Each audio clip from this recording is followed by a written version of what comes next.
Hello?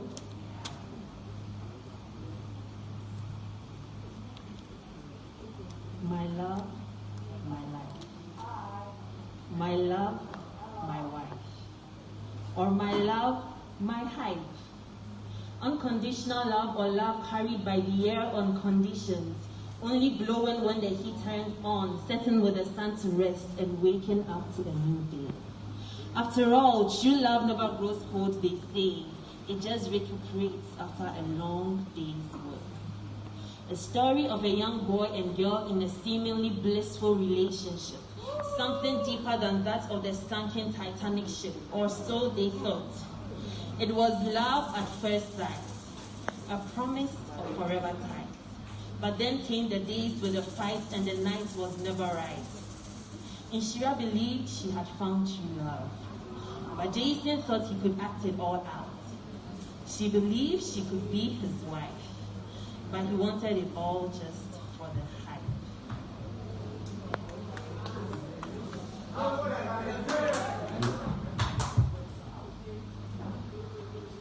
Hey baby, what's up? Where are you coming from? I was out with the boys. Oh, so now Michaela and Jada are now boys who miraculously manifested breast. So you found out. Sorry to break it out to you, but marrying you was never the goal. I know I told you were my sunshine, but the sun rises and sets. It's 6 p.m., sun's out. From the day I saw your silhouette, my heart lit up red for you.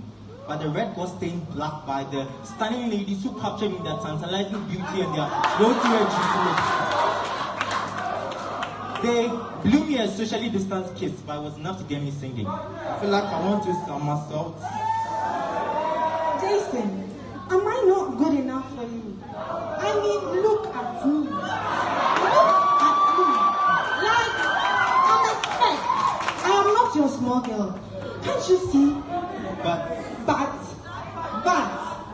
that is all you're always thinking about. The physicals, loving me for all the wrong reasons. I gave you everything, Jason. I gave you everything. But apparently my everything was just a sting to you. I kept telling myself that what we had was love. But if it was, how could it be so messed up? I had myself believing that I could make you the one because you broke into my heart, but you just got me cardiac arrested. So Benny was out to sell my aorta for half the quarter just to make things right. I was tired of being the bridesmaid and never the bride. Jason. And then there was the hierarchy of you before yourself. Selfish was the sincerity of your love that you failed to see the tears that fell from above. But I understand now. What we had between us was never love. It was all for the hype. So I'm also just going to run along and find my type. I'm tired of your constant nagging and endless barking. Then let's call it quits, because anything is better than throwing these fits. Hey, Amma, are you alone in your room? Are you alone in your room? Hi, Kwame. Wait, too. Is it Yes. Papa Kwame? My brother. Wait, is it Papa Kwame? No, Kwame from Bay. Is the silhouette an actual figure of the dusk, or just one to hide the pure love of God in his heart? To keep it safe from prying eyes, to shelter it from the unfriendly world, lest he falls into the arms of Delilah and leaves Mrs. to the cold arms of the night. His love is refreshing, as he is himself watered by the rivers of living water. It is fulfilling, as he is filled with overdoses of the word. It has been tried, it has been tested, and proven to be true. He is rooted and founded in the love of the Father, and so understands the breadth and length and height and depth of the love he shows to his wife. He is the man after God's own heart.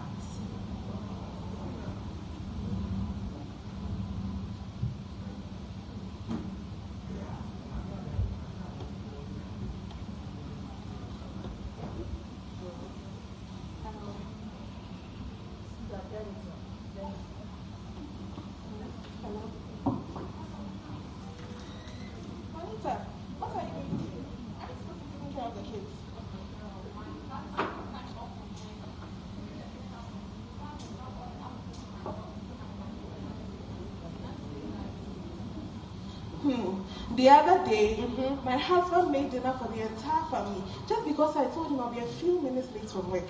Wow. These are husbands. They walk around in titanium suits like they're pieces of heavy-duty machinery. But on the inside, their hearts are softer than marshmallows on a hot summer day. On Monday, he's a formidable businessman in a suit, making all his subordinates shiver in their polished perfection boots with just a look.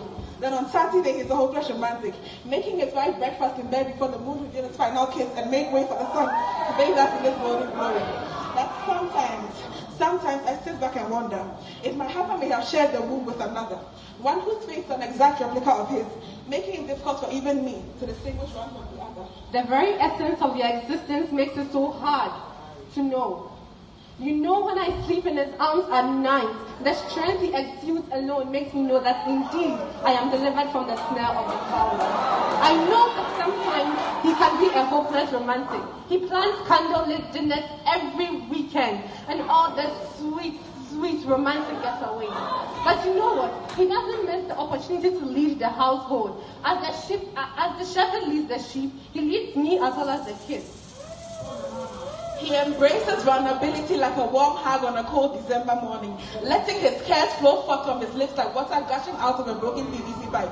He's not afraid to lay his head on my breast and weep, reminiscent of his earlier years when he did same with his mother. May her soul rest in peace. After a long tried day of dealing with the bullies at school. Because of this, you can call him a simp, but he simply arms up our very life to his near to perfect love. The caviar of his love cannot be measured in gold, but in his beautiful actions. You know he's the kindest man I know. He doesn't hesitate to transfer his entire salary into my bank account as soon as he gets paid. That's an exaggeration, but you get the point. He listens to my many rants to all the love and forbearance Solomon had for his 700 wives. But does that make him any less of a man? Certainly not. It makes submission to him much easier. I feel safer letting him lead me because I know that if Christ's past experience of our present experiences makes him a better high priest, then my husband's ability to come to terms with his emotions makes him better equipped to lead me as he should. He doesn't fit into the traditional sense of perfect physique. I mean, the height does not mean much, or the six-pack, or the abs. If his model figure body cannot catch a spiritual bullet, then it isn't worth it. Period. Can you believe that we've been together for over 10 years, and he still portrays the same kind of electric love as when we first met? The sparks still fly. This is because the foundations of our relationship are not so weak that they do not match our true colors. Our love is based on firm foundations, and we believe the best out of each other, no matter what happens. And so even when I'm mad at him, I don't call it quits. Because our love is not based on feelings, but a choice. A choice to have and to hold, to love and to cherish, for better or worse, for richer or poorer, in sickness and in health, so let's do our part.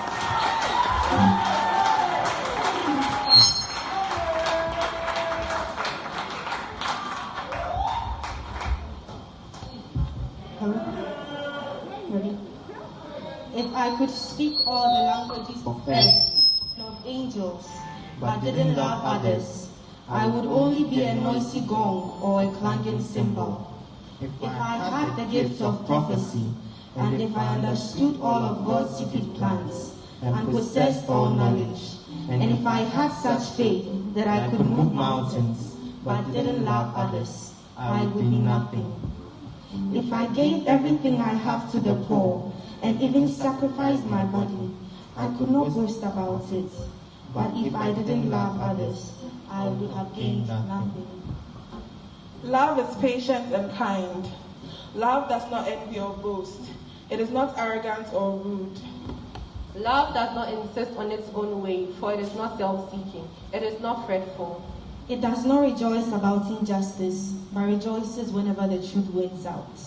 And so love never gives up, never loses faith, is always hopeful, and endures through every circumstance. Thank you.